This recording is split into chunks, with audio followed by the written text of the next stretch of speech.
CM Yogi Adityanath की जनसभा, ये देखते हैं बीसी न्यूज नेटवर्क अतुल्य भारत चेतना के लिए जनपद रामपुर से नाजिया खान की खास रिपोर्ट। उत्तर प्रदेश के मुख्यमंत्री योगी आदित्यनाथ उपचुनाव को लेकर आयोजित जनसभा को संबोधित करने रामपुर पहुंचे, जहां पर उन्होंने भाजपा प्रत्याशी के लिए मतदाताओं से वोट मांगी। वहीं सपा नेता आजम खान और समाजवादी पार्टी को आड़े हाथों भी लिया है। सीएम योगी ने आजम खान को आराम करने तक की सलाह दे डाली है। सीएम योगी रामपुर के उपचुनाव को लेकर आयोजित हुई जनसभा को संबोधित करने पहुंचे, जहां पर पहले से मौजूद कैबिनेट मंत्री सुरेश खन्ना, राज्य मंत्री बलदेव सिंह औलख, पूर्व सांसद एवं फिल्म अभिनेत्री जयप्रदा, सांसद घनश्याम सिंह लोधी सहित पार्टी कार्यकर्ताओं ने उनका स्वागत किया। सीएम योगी ने आजम खान पर जबानी हमला बोलते हुए कहा कि यहां के एक सपा नेता को अब आराम करना चाहिए। वे जब भी बोलते हैं गुमराह करने की भाषा बोलते हैं। व्यक्ति के कारनामे उसको उसके कार्य की सजा देते हैं। सीएम योगी ने लोगों से आह्वान किया कि बार उपचुनाव से मुक्ति पाई है और विकास के पथ पर आगे बढ़िए। उन्होंने जनसभा में मौजूद लोगों से भाजपा के पक्ष में वोट देने का आह्वान किया और अपनी योजनाओं में किसी तरह के भेदभाव न करने को भी प्रमुखता से रखा है। और मैं आप सबका आह्वान करूंगा कि बार के उपचुनाव से मुक्ति पाइए, रामपुर को विकास के पथ पर आगे बढ़ाइए। इसी के लिए आह्वान करने के लिए आज मैं आपके बीच में आया हूं।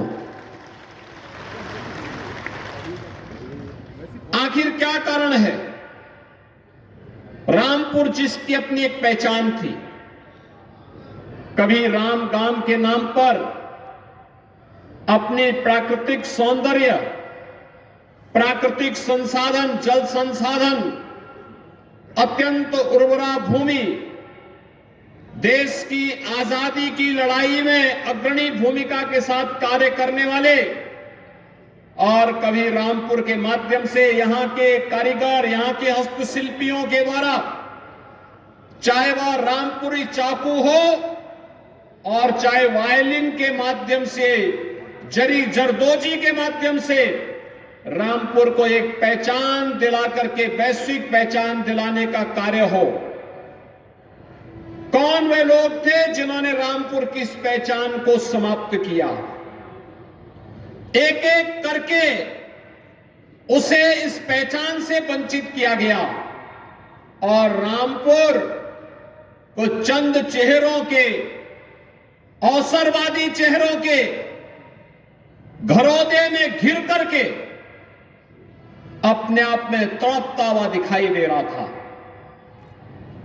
आपने पिछले 8.5 वर्ष के अंदर प्रधानमंत्री मोदी जी के नेतृत्व में केंद्र की सरकार को कार्य करते हुए देखा है और विगत 5.5 वर्ष के दौरान उत्तर प्रदेश में भी भारतीय जनता पार्टी की सरकार को कार्य करते हुए देखा है कि नीति के तहत सरकार कार्य कर रही है। और भाइयों बहनों, इसीलिए आज आपने आपके बीच में आया हूं। एक बार भारतीय जनता पार्टी को रामपुर में विजय बना करके देखिए। विकास के कार्य में फिर कोई बाधा आती है, आप हमारे विधायक को, हमारे सांसद को पकड़िए, वे लोग कार्य कराएंगे। और अगर वहां पे भी कोई दिक्कत आती है तो मुख्यमंत्री का कार्यालय तो हमेशा आपके लिए खुला रहता है, उसका द्वार तो हमेशा खुला रहता है। मैं स्वयं भी आपके यहां आ चुका हूं।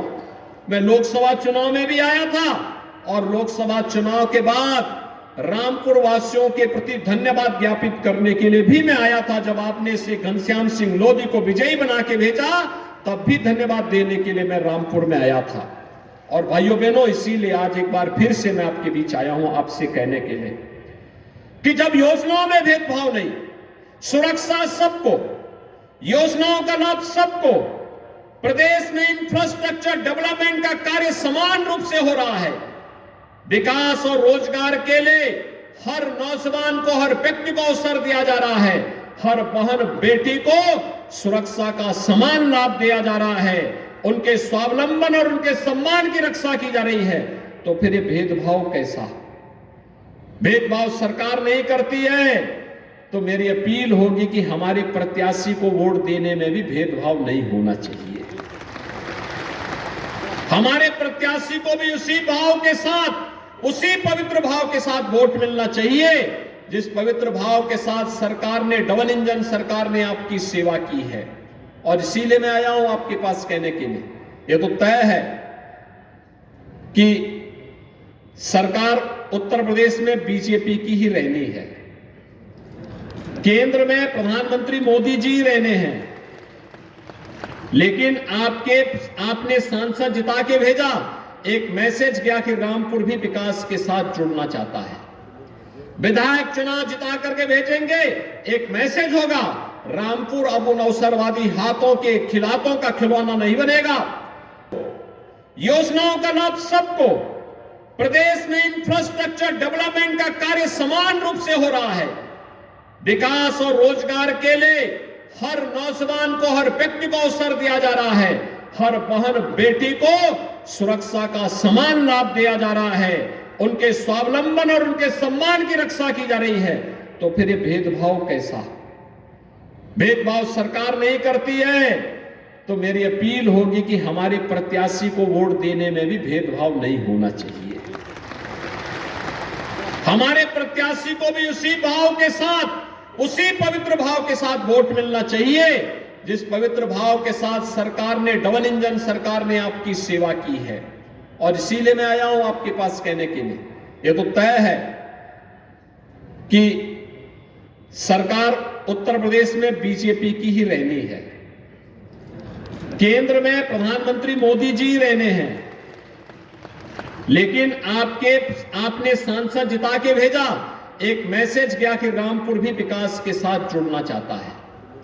विधायक चुनाव जिता करके भेजेंगे, एक मैसेज होगा, रामपुर अब उन अवसरवादी हाथों के खिलाफों का खिलौना नहीं बनेगा जो 200 वर्ष पुराने मदरसे को बंद करके अपनी जागीर बनाने का काम करते थे, जो यहाँ के ऐतिहासिक पांडुलिपियों को जबरन चोरी करवा करके उनको नष्ट करना चाहते थे। एक धरोहर थी रामपुर की, लेकिन रामपुर की इस धरोहर को नष्ट करने का काम किया गया। पांडुलिपियों को नष्ट करने का काम हुआ। राष्ट्रपिता Mahatma Gandhi ji city Montessori school में आके ठहरते थे, उसको जबरन कब्जा करने का प्रयास हुआ।